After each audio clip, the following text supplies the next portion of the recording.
मनसबदारी व्यवस्था। अब पूरे भारत के इतिहास में अगर हम देखेंगे तो ये मनसबदारी व्यवस्था जो वर्ड आप सुन रहे हो ये खाली मुगल काल में सुनने को आती है। क्या सुनने को आती है? मुगल काल। इसके पहले जितने भी राजवंश हमने पढ़े उन जगहों में आपको ये जरूर मिलेगा सैन्य व्यवस्था। तो इसी का एक पर्यायवाची शब्द आप मान के चल सकते हैं जिसको हम क्या बोले मनसबदारी व्यवस्था। लेकिन जो तरीके थे सैन्य व्यवस्था के वो पूरे बदले हुए थे। कैसे थे? बदले हुए थे। तो भारत के इतिहास की अगर हम बात करते हैं तो मुगलों में जो अकबर नाम के राजा हैं, कौन? अकबर। इन्होंने इस व्यवस्था को प्रारंभ किया। कौन सी व्यवस्था को? मनसबदारी व्यवस्था को। अब ये अभी तक के राजाओं ने क्यों नहीं लाया और इसके बाद वाले राजाओं ने इसी व्यवस्था का अनुसरण किया। तो ऐसी इसमें क्या चीजें थी जो देखने को हमको मिलती है। तो आपने सुना होगा जैसे आज हमारी भारतीय सेना जो चल रही है उसमें अलग अलग रैंक के अधिकारी होते हैं, कर्नल, ब्रिगेडियर, लेफ्टिनेंट, सुने कि सुने? तो इन सब पदों के नीचे अगर आप देखोगे तो क्या देखने को मिलता है कि छोटा एक लेवल से लेकर के धीरे धीरे बड़े स्तर पर जाते हैं। तो मुगल कालीन में अगर हम व्यवस्था की बात करें तो मनसबदारी व्यवस्था का मतलब क्या है समझते चलिएगा। मनसबदारी व्यवस्था किससे मिलकर बनी? मनसब। किससे मिलकर बनी? मनसब। और एक मनसब जो है वो अरबी भाषा का शब्द है। कौन सी भाषा का? अरबी भाषा का शब्द है। तो मनसब का मतलब होता है पद। क्या मतलब होता है? पद।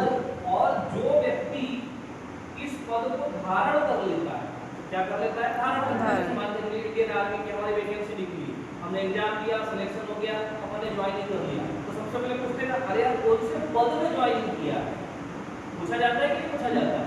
तो सबसे पहले आप शब्दावली समझ लो पद। तो मनसब का मतलब क्या होता है? पद। मनसब अरबी भाषा में शब्द है और मैं हिंदी में कन्वर्ट करूंगा तो क्या हो गया? वो पद। अब पद अलग अलग तरीके हो सकते हैं, ठीक है? तो ये जो सैनिक व्यवस्था में जो पद धारण किए जाते थे, कौन सी व्यवस्था में? सैनिक सैन्य व्यवस्था में जो पद धारण किए जाते थे उसी का नाम दिया गया मनसब से मनसबदारी। मनसब से क्या बना दिए? मनसबदारी।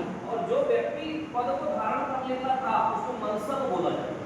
क्या बोला जाता था? मनसब बोला जाता था। और इसके आगे एक वर्ड डाल देते थे दार। तो क्या बन गया? मनसबदार। मनसबदार यानी अब जिसकी ज्वाइनिंग हो गई सैनिक व्यवस्था में उसको क्या बोलेंगे? मनसबदार। जैसे मैं बोलता हूं अरे सैनिक को बुलाओ, ये लोग क्या बोलेंगे? अरे वो मनसबदार को बुलाओ। किसको बुलाओ? मनसबदार को बुलाओ। अब मनसबदार बोलने से सैनिक, मनसबदार बोलने से क्या समझ में आया हमको? सैनिक समझ में आया। अब सैनिक में भी आपको मैंने दो मिनट पहले बताया जैसे इंडियन आर्मी में कर्नल, ब्रिगेडियर, तो सैनिक की कैटेगरी भी होगी, पद का अंतर भी होगा, सीनियरिटी और जूनियरिटी के अकॉर्डिंग। तो यहाँ पे उन्होंने क्या कर दिया था, किसी मनसबदार के अधीन कितने सैनिक काम करते हैं उसके नाम के आगे उस वर्डिंग को डाल दिया जाता है। जैसे कि किसी सैनिक या के अधीन 400 लोग काम कर रहे हैं। कितने लोग काम कर रहे हैं? 400 सैनिक काम कर रहे हैं। इसको क्या बोलेंगे?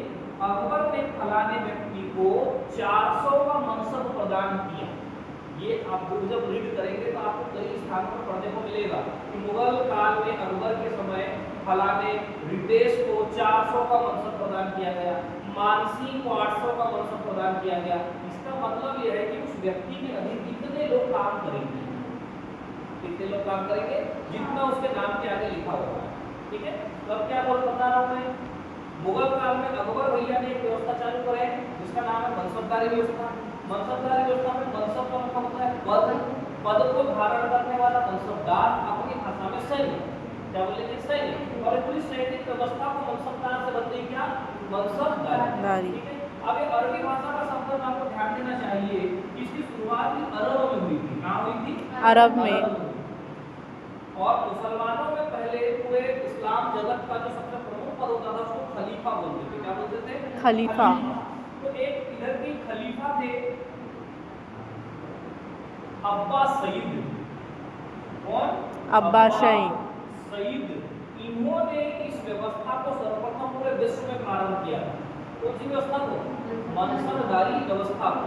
और अब्बास सईद के बाद जहां से मुगल लोग हमारे अरुणाचल और अरब से आए थे उधर दो व्यक्ति इंडिया में और आए थे जिनका नाम आपने सुना होगा, एक चंगेज खान, सुने हो चंगेज खान, और एक तैमूर लंग। तो इन दोनों व्यक्तियों ने विदेशों में इस व्यवस्था को बहुत प्रचलित किया। किसने? तैमूर लंग और चंगेज खान। इसी चंगेज खान और तैमूर लंग के वंशज हमारे इंडिया में आए मुगल। जो बाबर है किसका वंशज है? Genghis Khan. इनका आतंक विदेशों में बहुत ज्यादा हुआ करता था, ठीक है। तो बाबर ने भी चालू नहीं किया, हुमायूं ने भी चालू नहीं किया, लेकिन हुमायूं के लड़के अकबर ने इस व्यवस्था को भारत में चालू किया, मनसबदारी व्यवस्था को। तो मनसबदारी व्यवस्था बिल्कुल माइंड में क्लियर हो गई क्या? सैनिक व्यवस्था को ही मुगल काल में अकबर के दौरान चालू किया गया, जिसको मनसबदारी व्यवस्था कहते हैं। मनसब का मतलब पद होता है, यानी सैन्य पद होता है, और उसके धारण करने वाले को मनसबदार कहते हैं, अर्थात सैनिक बोलते हैं। और उनकी सीनियरिटी और जूनियरिटी के अकॉर्डिंग इनके आगे आपको एक संख्या देखने को मिलेगी। क्या देखने को मिलेगी? संख्या। और उसी संख्या से जज किया जाता था कि इसका पावर कितना है। 800 सैनिक को देख रहा है मतलब बड़ा अधिकारी है, 400 सैनिक को देख रहा है मतलब छोटा अधिकारी है, 20 को देख रहा है मतलब और छोटा अधिकारी है। तो इसमें भी इन्होंने विभाजन किया। क्या किया था? विभाजन पदों का, कि कौन कितने पदों को लेकर के कितने सैनिकों को अपने अधीन काम करवाएगा। बात समझ में आ गई? ओके।